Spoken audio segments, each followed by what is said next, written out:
Olá, sejam bem-vindos, sétimo ano, a mais uma aula, né? Nossa aula de número 18, eu acho que é.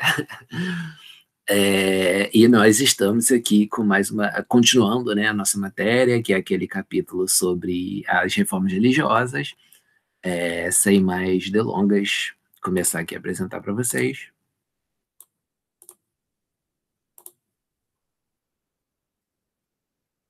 Deve aparecer para vocês a qualquer momento. E, ok, vamos para o nosso livro. A gente tem, continuando, né, o nosso assunto, essa coisa que ficou chamada como reforma protestante, sendo que talvez não seja a melhor palavra, porque protestante era justamente como os católicos da época chamavam, e eles chamavam de uma forma pejorativa, né? Eles chamavam as novas religiões que estavam surgindo de protestantes, porque estavam sim fazendo um protesto, né? Então, não está 100% errado, mas também não é a melhor palavra, assim, né? Como já vimos na outra aula, estávamos num momento ali de grande transformação dentro dessa modernidade, né? Você tinha vários comércios surgindo e expansão marítima dos europeus para vários lugares do mundo, então eles estavam entrando em contato com outras culturas super diferentes e que não eram cristãs, né? Você tem as cidades, né, que são esse espaço onde tem um monte de gente junto, e essas pessoas juntas, elas têm a capacidade de pensar ali, trocar ideias uma entre as outras, né, e a igreja também não mandava tanto nesse espaço das cidades, então tudo isso vai fazendo com que as ideias possam circular. A gente já viu que tem o humanismo e o renascimento acontecendo nesse momento, né, a gente viu na aula passada sobre a prensa de Gutenberg, que é aquele instrumento, né, com o qual você faz ali cópias, como se fosse um carimbo, né, e você consegue produzir muito mais livros do que antes, quando só os monges da igreja copiavam os livros na base da mão mesmo, né, escrevendo.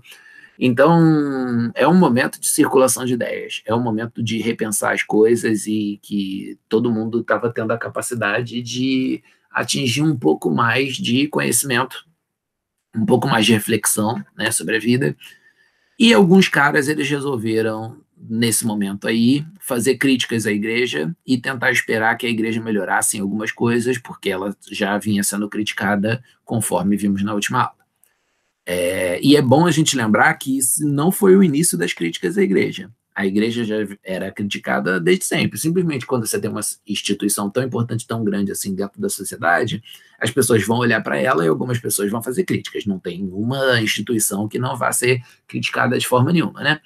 E também a igreja era muito criticada, só que, ao longo da Idade Média, a igreja teve poder o suficiente assim para calar essas pessoas, para que essas pessoas que criticassem ou fossem convencidas de que estavam erradas, ou elas se calassem por medo, né, por achar que a igreja ia fazer alguma coisa contra elas, e em muitos casos fazia mesmo, ou então porque elas eram presas, ou então porque elas eram desacreditadas, ou então porque elas eram mortas nos casos mais extremos, né? Não era todo dia que isso acontecia, aquela coisa toda que a gente vê em filme de vez em quando de caça às bruxas não era tão forte assim, né? E se tornou mais forte agora depois da Reforma Protestante, ainda não era tão forte assim na Idade Média. Enfim, mas de qualquer forma a igreja conseguia fazer com que essas críticas, no geral, não se espalhassem. Até porque a igreja, com os monges ali fazendo os livros, né, ela não ia copiar livro nenhum que ela achasse que estava falando algo errado, ela só ia copiar os livros com os quais ela concordasse, né? E aí, esse é o momento no qual a igreja não conseguiu calar. E esses caras que fossem fazer críticas e que propusessem coisas novas, eles acabaram criando novas religiões, não porque na maioria das vezes eles procurassem criar novas religiões, mas sim porque a igreja expulsava eles da igreja. Normalmente eles eram caras de dentro da própria igreja, e aí eles criticavam alguma coisa, a igreja expulsava eles porque não aceitava as críticas, e aí aquilo acabava virando uma religião, né? Não sei se a igreja fez uma coisa muito estratégica ao expulsar esses caras, né? Porque acabaram virando religiões que tomaram espaço da igreja em alguns países, em alguns lugares, Porém, foi o que aconteceu, né? E é isso que sabemos. E o primeiro desses caras é o Martinho Lutero, vou mostrar a imagem dele aqui para você, né? Esse aí na esquerda. Ele era monge da igreja, lá na Alemanha, e como a igreja tinha muita corrupção, né? Ela vendia simonia, que eram supostas relíquias da cruz de Cristo, manto de Maria, qualquer coisa assim. Ou ela também vendia as indulgências, que era vender perdão, né? A pessoa fazia um monte de coisa errada, depois ela dava um dinheiro para a igreja dizia, ó, tá perdoado. Então é uma coisa, não faz muito sentido, né? E a igreja juntando dinheiro, e tinha padres que eram casados, sendo que padre, em teoria, não pode fazer isso, padres que tinham filho, padres que enriqueciam e ganhavam muito poder e começavam a mandar nos lugares. Então, várias coisas que não tinham nada a ver com o que a igreja mesmo dizia que era para ser feita. E o Lutero, ele criticou isso. Ele fez esse documento, que são as chamadas 95 teses. Espera aí, cadê minha caneta? Que eram as chamadas 95 teses. Ele pregou essas teses na porta da catedral lá da cidade dele, que era Wittenberg. E ele começou a discutir com quem quisesse vir discutir com ele, dizendo por que aquilo ali estava tudo errado, por que aquilo ali tinha que mudar. A igreja foi mandando ele calar a boca, ele não calou a boca, e a igreja acabou expulsando ele, de forma que ele não teve outra escolha a não ser continuar defendendo, ou ele desistia, né, de defender as coisas que ele acreditava, ou ele fazia o que ele fez, que foi, bom, beleza, não sou mais católico, então é uma religião nova.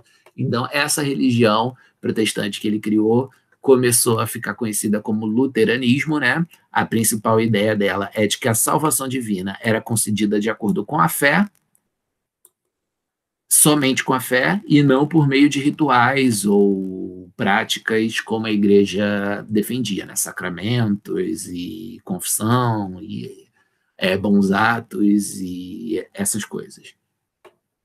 Então ele focava na fé, né? Ele pegou algum versículo lá da Bíblia que ele achava que comprovava isso, usou aquilo ali como argumento, e com isso ele estava fortalecendo a ideia de que a Bíblia devia ser interpretada pelos fiéis, sem que normalmente os clérigos ou são os padres, né, os bispos, os monges, etc., sem que precisasse de alguém da igreja para interpretar para eles. Então isso dava uma dimensão ali de mais poder, de mais liberdade para as pessoas.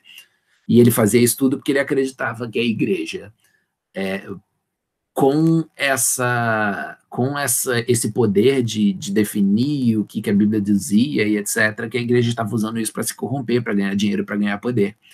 Então, o Lutero preferia que as pessoas fizessem a própria interpretação, e ele acreditava que Deus se comunicava com a pessoa, né, enviava ali o Espírito Santo, uma iluminação qualquer na cabeça da pessoa, que a pessoa conseguia entender a Bíblia e ela mesma se converter ali, né? Então, essa era a ideia dele, e ele fez mais uma coisa muito importante, meu antivírus aqui avisando, e ele fez mais uma coisa muito importante, que era traduzir a Bíblia. A Bíblia, até aquele momento, ela estava sempre em latim, que era a língua oficial da igreja. E só os padres que sabiam falar isso. Então, o ser humano comum, como eu e você, não conseguia interpretar a Bíblia como Lutero queria. Então, ele traduziu do latim para o alemão, que era a língua ali local dele, né? Fazendo que essas ideias todas que estavam na Bíblia pudessem se espalhar e as pessoas pudessem fazer suas interpretações. Depois, outros caras em outros países foram seguindo a ideia do Lutero e também traduzindo para as línguas de seus próprios países, né? Mas o primeiro que colocou a Bíblia em outra língua que não fosse grego ou latim foi o Lutero. Outros caras foram seguindo ali o exemplo do Lutero e gostaram. E aí foram misturando a religião com a política, porque vocês já devem ter ouvido falar, né? Pirâmide social, Idade Média, que aí vocês vão entender. Nós tínhamos essa... Não, peraí, estou abrindo errado. Abri imagem. Isso. Nós tínhamos esse tipo de sociedade ali na Idade Média, e na Idade Moderna já estava um pouco bagunçado, porém ainda era esse o modelo oficial. O clero, que era a igreja, eles eram responsáveis pela coisa mais importante, que era todo mundo ir para o céu. Os nobres, eles eram responsáveis pelas guerras e pela administração do governo ali, do dia a dia, Eles faziam esse papel de governo, né? Então eles estavam em segundo lugar. E por último, nós tínhamos os camponeses e servos, que eram os ferrados. A vida era trabalhar, e trabalhar, e trabalhar, e era uma vida terrível, né? Explorada, que os caras trabalhavam pra caraca. Então, o clero e a nobreza estavam em posição muito privilegiada, os camponeses e os servos, e isso incluía a burguesia, incluía artesãos, incluía soldados de baixa patente, incluía um monte de gente pequena, assim, né? Então, isso aqui era o grupo que você tinha ali misturadão, né? Todo mundo que não era clero nem nobreza. Então, o clero e a nobreza estavam bem, essa galera estava mal. Portanto, o clero e a nobreza estavam sempre juntos. Eles estavam sempre usando seus poderes para garantir que a coisa continuasse daquele jeito. Não é que nenhum clero e nenhuma nobreza nunca tenham tido desentendimentos, a gente vai ver um daqui a pouco, numa outra igreja que a gente vai falar. Porém, no geral, quando era uma questão de mudar a sociedade ou manter a sociedade igual ela era, o clero e a nobreza queriam manter igual, porque eles estavam bem, os camponeses e os servos, servo incluía todo mundo, toda essa galera que eu falei, tipo a burguesia, e esse resto aí que estava nesse camponeses e servos aqui, os caras estavam tentando mudar. Alguns desses camponeses e servos, quando eles viram ali as ideias do Lutero se espalhando e ganhando força, e a igreja sendo questionada, eles foram questionando também as ideias da igreja, e eles acabaram questionando esse modelo aqui também. Porque eles viram ali uma oportunidade, e porque a igreja era o principal defensor disso aqui. Então, a igreja usava a ideia religiosa para defender que tinha que ser desse jeito, porque Deus queria que fosse desse jeito. Então, quando as pessoas estavam criticando a igreja em tantas coisas, eles também acabaram revendo essa sociedade e pensando, putz, é mesmo, eu acho que a gente tem que destruir isso daí, entendeu? E os camponeses, os servos vão ser livres para fazer o que eles quiserem. Então, com base nessas ideias, né, animados ali com o que o Lutero estava fazendo e com a igreja do Lutero que estava dando certo, o luteranismo estava dando certo, se expandindo, esses camponeses acabaram criando ali revoltas, né? Espalharam por boa parte do território da Alemanha, principalmente, que era o país do Lutero, né? Então, esse Thomas Müntzer era um dos grandes líderes, né? E aí eles foram lutando, assim, por direitos ali dentro daquele espaço ali do campo, né, para eles terem terras deles mesmos, para eles terem mais direitos, terem que pagar menos impostos ali para os nobres e para a igreja, ou que eles abolissem aquilo ali totalmente, né, e ficassem só eles por eles, sem nobre nem igreja mandando. Então, dependendo do caso, a coisa foi mais ou menos radical, saquearam, quebraram, mataram mais ou menos, né? E no fim das contas, os nobres acabaram reprimindo, aquela coisa não deu certo. E uma coisa engraçada é que o próprio Lutero, ele não apoiava esses movimentos. Quando o Lutero ficou sabendo desses caras que estavam quebrando tudo ali, ele falou, calma aí, eu não falei para fazer isso não. Eu só estou criticando a igreja em relação a questões de doutrina, em relação a questões da corrupção dela ali. Eu não falei em momento nenhum para sair derrubando nobre e igreja totalmente e para os camponeses fazerem o que eles quiserem. Mas, enfim, são interpretações que as pessoas têm, né? Aquela sociedade era injusta de alguma forma para os camponeses, né? Então, essa revolta deles acabou aparecendo ali na hora e eles tiveram essas decisões de brigarem pelo que eles queriam, mas acabou dando errado. Ainda falando sobre igrejas, né, e desdobramentos ali do que o Lutero falou, a gente teve outros caras que foram criando as suas próprias igrejas, ou porque queriam mesmo criar sua própria igreja, ou porque eram perseguidos pela Igreja Católica e acabavam tendo que ser outras igrejas separadas, né? Um deles foi o Calvino, né, João Calvino, ele era teólogo, ele era católico também, né? Mas que ele gostou das ideias protestantes, dos debates que estavam tendo, né? Então ele começou a defender algumas coisas diferentes também e acabou tendo que fugir e se refugiar lá na Suíça, né? Onde essa religião dele foi se estabelecendo melhor. Então o calvinismo que ele criou, né? Ele tinha como principal ideia a predestinação. Guardem isso. O que é a predestinação? Achar que Deus salva as pessoas 100%. Não tem nada que as pessoas possam fazer, nem agir de forma boa, nem agir de forma ruim, para garantir que a salvação, né, ou seja, ir para o céu, aconteça. Então, Deus era maior que tudo, Deus decidia quem ia para o céu, quem que não ia, desde antes da gente nascer, e tudo que a gente ia poder fazer na vida era correr atrás de viver a vida bem ali, porque se a gente fizesse isso e também tivesse predestinado, ia ficar claro que éramos predestinados conforme tudo desse certo na nossa vida, né? Era um sinal de que Deus estava fazendo as coisas acontecerem. Só que isso foi muito importante, porque como a gente vê aqui dentro dessa sociedade, na qual os burgueses estavam dentro dessa terceira parte aqui, não era uma situação gostosa ali de vida para os burgueses. Os burgueses estavam ficando cada vez mais ricos, porque o comércio estava aflorando, né, estava crescendo naquela época, só que eles ainda se viam prejudicados ali por estarem abaixo do clero e da nobreza. E parte do problema era que a igreja falava que os comércios, né, os empréstimos de dinheiro, os investimentos e todas essas coisas que os burgueses faziam era pecado. Qualquer coisa que fosse para você mexer diretamente com dinheiro, como os burgueses faziam, era considerado pecado, e o único tipo de riqueza, crescimento, poder que a igreja permitia era com base nas terras que você ganhasse, que era o que a nobreza costumava fazer, ou com base no crescimento ali das próprias igrejas, né? Construção de mais igrejas e, enfim, dízimo, essas coisas. Então, a igreja permitia essas riquezas, mas a riqueza dos burgueses que estavam aqui dentro do terceiro grupo, a igreja não permitia. Então, mudou tudo quando o Calvino virou com essa ideia da predestinação, porque para ele, qualquer riqueza que você tivesse ali ia ser parte da predestinação. Então, os artesãos, os comerciantes, os burgueses, eles foram valorizando ali essa ideia do calvinismo. Não à toa, a Suíça é um dos países mais ricos hoje em dia, se você considerar o tamanho pequenininho que ela tem.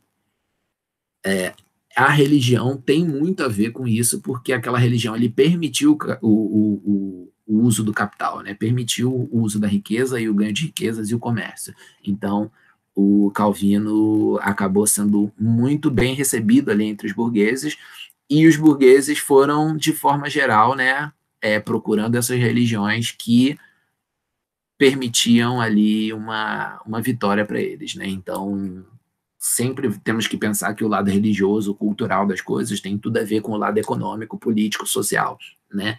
Então, as pessoas normalmente acreditam no que vale a pena para elas, socialmente, economicamente, politicamente falando, e nesse caso não foi diferente.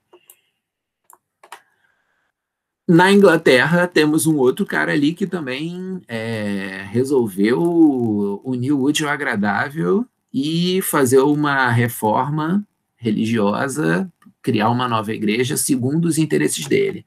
É um caso bem diferente, né, que é o caso do Henrique VIII, que era o rei da Inglaterra. Ele já estava tendo um problema ali com a Inglaterra, perdão, com o Papa, que era o casamento dele. Ele era casado com uma rainha chamada Catarina de Aragão, e eles não conseguiam um herdeiro do sexo masculino, que era uma grande neura, né, que os nobres tinham ali naquela época, porque senão eles a filha mulher não era considerada suficiente para herdar as coisas e para seguir com o nome deles, né, machismos, né, mas era assim que era, né. Então, uma família poderia morrer, digamos assim, né, se não tivesse um herdeiro do sexo masculino.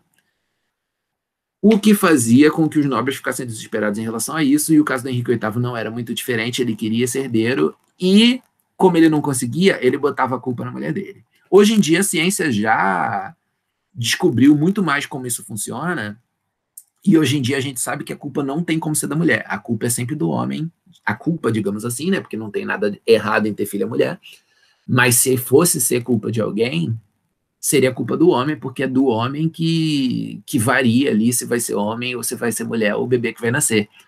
Dependendo do homem ali, quando você tem a reprodução e aquela coisa que vocês aprenderam lá em biologia, dos espermatozoides, óvulos.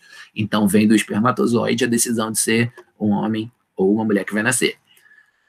Porém, na época que eles não sabiam como isso acontecia, eles eram bem mais machistas do que hoje em dia, e o que eles faziam? Botavam a culpa na mulher. E aí, botando a culpa na mulher, o Henrique VIII teve a ideia de casar com outra mulher, para ver se essa outra mulher conseguiria ter o filho, né? E só que isso não era possível, né, para a Igreja Católica, porque casamento era para sempre naquela época, segundo as doutrinas da Igreja. Então ele tinha que pedir uma anulação especial, que quase nunca acontecia, para o Papa. O Papa não deixou. Então o Henrique VIII ele pensou sobre aquela situação ali, e ele falou, cara, vou aproveitar. Ele estava vendo as reformas protestantes acontecendo, igrejas novas aparecendo, né? E a galera criando novas igrejas, e ele falou, vou criar uma igreja também, que aí eu uno o útil ao agradável. Nessa igreja ele conseguia anular o casamento dele, de fato ele fez isso, né?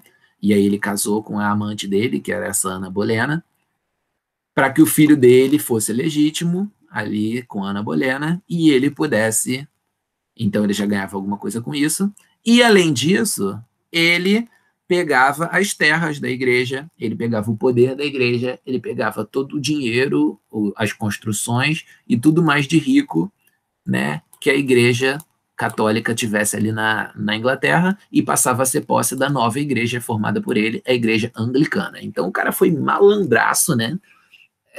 Ele uniu o útil ao agradável ali e ele conseguiu criar essa igreja que de fato existe até hoje, né? E o governo ali da Inglaterra, o Estado da Inglaterra, a monarquia da Inglaterra ficou bem mais rica, bem mais poderosa com base nessa malandragem aí do Henrique VIII, né? E a grande graça da coisa, né, é que ele não teve o filho homem que ele queria com a Ana Bolena. Ele casou mais trocentas vezes para conseguir ter esse filho homem. E, enfim, ele criou tantas herdeiras mulheres que isso acabou dando ruim ali na sequência de herdeiros e tal, né? E aí teve anos e anos e anos de guerra na Inglaterra para decidir quem que seria herdeiro por conta desse manezão aí do Henrique VIII, né, que quis botar a culpa na mulher por uma parada que era do corpo dele. A gente tem alguns outros movimentos menores aí, né, Zwinglianismo, tem esse nome bizarro, né, mas é porque o nome do cara era Zwingli. E o anabatismo. O Zwinglianismo, ele contrariava muitas das ideias católicas, né, principalmente relações rituais ali, quanto às missas, o uso de imagens dos santos. E o anabatismo, ele tinha como ideia marcante a de que você só podia batizar adultos, porque o batismo deveria ser uma opção das pessoas, né? Nos tempos da Bíblia era assim que se fazia, mas a Igreja Católica, com o tempo, tinha começado a batizar as crianças, e ela criou um outro sacramento que era chamado crisma, que era para ter essa opção quando a pessoa tivesse uma certa idade. Porém, os anabatistas criticavam isso e elas não queriam mais o crisma, eles queriam simplesmente que você tivesse o batismo e que o batismo fosse com adultos. Então, não tem muitas coisas ali sobre os anabatismos, né? Sobre os anabatistas, nem sobre os zwinglianismos, não foram tão importantes, não foram tão grandes, mas, claro, eles têm outras questões de doutrina que a gente não vai ver aqui. De qualquer forma, é bom a gente saber sobre eles, é bom vocês lembrarem que existem, né, esses grupos. Ok, agora eu acho que são os nossos exercícios, então pausem aí, né, e daqui a pouquinho a gente volta para a correção. 3, 2, 1, pausou.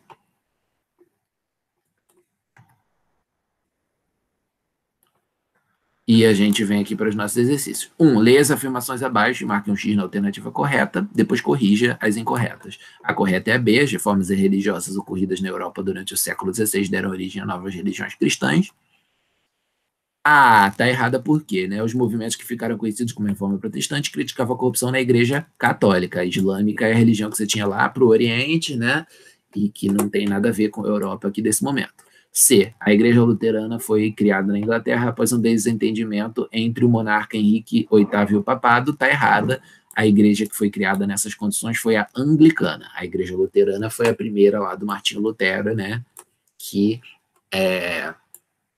quis consertar várias coisas ali que ele via erradas na igreja. Ligue o nome de cada religião a seguir a sua respectiva informação. O luteranismo, o fundador dessa religião, defendia que os fiéis deveriam ter acesso direto à Bíblia. Por esse motivo, traduziu a Bíblia para o idioma da região onde vivia, né, que era o alemão. O calvinismo. tinha como principal característica a crença na predestinação, e o anglicanismo foi criado como uma política do Estado inglês para limitar o poder da Igreja Católica no país, né, e aumentar o poder do governo ali, né, e aí ele aproveitou aquela questão do casamento que ele estava brigando lá com o Papa. Explique o que foram as revoltas camponesas. Ficou meio estranha essa pergunta, porque teve várias revoltas camponesas com vários e vários motivos diferentes ao longo da história, né? Mas essas revoltas camponesas que ele está falando, com certeza são as revoltas camponesas que acontecem nesse momento e que a gente está vendo nesse capítulo aí do livro, né? Então elas foram um movimento de contestação promovido por camponeses na atual Alemanha, inspirados ali pelo Lutero, né? Questionar a autoridade da Igreja Católica ao ponto de questionar a própria estrutura da sociedade, que era, tecnicamente falando, essa daqui. E aí eles exigiam vários direitos que tinham sido tirados deles, né, como o uso das terras comunais, ou, dependendo do caso, eles queriam mesmo derrubar a nobreza e clero e ficar só eles por eles. Agora vamos para a nossa folhinha. Se você não fez ainda, pause agora e faça, mas vamos lá corrigir. Marca a alternativa correta em relação a Martinho Lutero e sua importância histórica. A. Como forma de derrubar a Igreja Católica, Martinho Lutero coordenou a realização de diversas revoltas camponesas. Está errado, porque as revoltas camponesas foram inspiradas no Martinho Lutero, porém, ele mesmo nunca participou nem coordenou nada. Pelo contrário, quando ele ficou sabendo, ele foi contra. B. Revoltado com tudo que observava dentro da Igreja Católica, o monge Martinho Lutero abandonou e fundou uma nova religião. Está errado, porque não foi ele que abandonou para formar uma nova religião. Pelo contrário, ele apresentou críticas para a Igreja, querendo que a Igreja revisse essas coisas, né? Mas a Igreja não aceitou, perseguiu ele e expulsou ele da Igreja, né? E ele foi obrigado a transformar numa igreja diferente. C. As 95 teses defendidas por Martinho Lutero criticavam inúmeras atitudes da Igreja, como a venda de indulgências e a ideia católica de salvação somente pela fé. Essa aí é quase uma pegadinha, né? Porque até aqui a parte das indulgências está correto, mas essa ideia católica de salvação somente pela fé está errada. Quem defendia isso era justamente o Lutero. A Igreja Católica defendia salvação pela fé, mais bons atos que incluíam, né, sacramentos da Igreja, confessar seus pecados e fazer coisas boas, doar coisas para a Igreja, etc. D. Martinho Lutero auxiliou na interpretação pessoal da Bíblia pelos fiéis ao traduzir seu texto do latim para o alemão. Essa é a resposta correta. 2. Porque a doutrina do calvinismo era interessante para a burguesia. A resposta certa é, pois, o enriquecimento gerado pelo trabalho dos burgueses era visto positivamente como um sinal da predestinação, né? Então os burgueses adoraram não ser tratados mais como pecadores, né? As erradas, né? A está errada porque diz porque permitiu a anulação de casamento, gerando oportunidades de lucro com novos acordos de casamento. Isso não era mais importante para os burgueses do que para ninguém, então não está certo, né? E quem permitiu a anulação de casamentos foi a Igreja Anglicana, não foi a calvinista, porque aprofundava a tendência católica de valorização da riqueza pessoal como sinal de apoio divino. A Igreja Católica não fazia essa relação entre riqueza e sinal de apoio divino. Quem fez isso foi justamente o calvinismo, mas ele não aprofundou nada da Igreja Católica, né? A Igreja Católica tinha suas riquezas, porém ela tinha isso na base da doação e na base da corrupção, né? Eu estou vendo aqui que na minha folhinha, né, as letras estão erradas, na de vocês está certa, né? Mas eu só troquei as coisas aqui de ordem, então ficou estranho. Mas essa última, que aqui para mim está como C, para vocês vai estar como D, é que as críticas à corrupção da Igreja buscavam derrubar esse importante ator político, gerando uma oportunidade para a burguesia tomar seu lugar. Não foi interesse do Calvino derrubar a Igreja, né? E quando ele criou uma Igreja separada, porque assim foi obrigado, ele queria que essa Igreja tomasse o lugar da Igreja anterior, da Igreja Católica, né? Então, não queria que a burguesia tomasse esse lugar, embora ele fosse benéfico para a burguesia. 3. Como aconteceu a formação da Igreja Anglicana, foi que o rei da Inglaterra queria a anulação de seu casamento, por não conseguir um herdeiro masculino, e como ele não conseguiu isso, ele aproveitou esse episódio e esse contexto do surgimento de várias igrejas para romper com a Igreja Católica e se proclamar chefe da nova igreja, agora chamada de Igreja Anglicana. Cite em sua resposta 2 interesses do rei Henrique VIII, aos quais isso atendeu. O primeiro a gente já falou, né, que é poder casar com outra mulher para tentar ter o filho homem, né? Então, isso foi atendido, embora ele não tenha tido filho homem. E segundo, ele também conseguiu se apossar das riquezas, terras e poderes que a Igreja Católica tinha no país. Então, ele uniu o útil ao agradável ali, ok? Com isso, terminamos, né, a nossa aula. Posso parar aqui de apresentar. E agradeço a todos vocês por estarem conosco aqui durante todo esse tempo. Espero que tenha sido uma boa aula. E a gente se vê semana que vem, ok? Um abraço.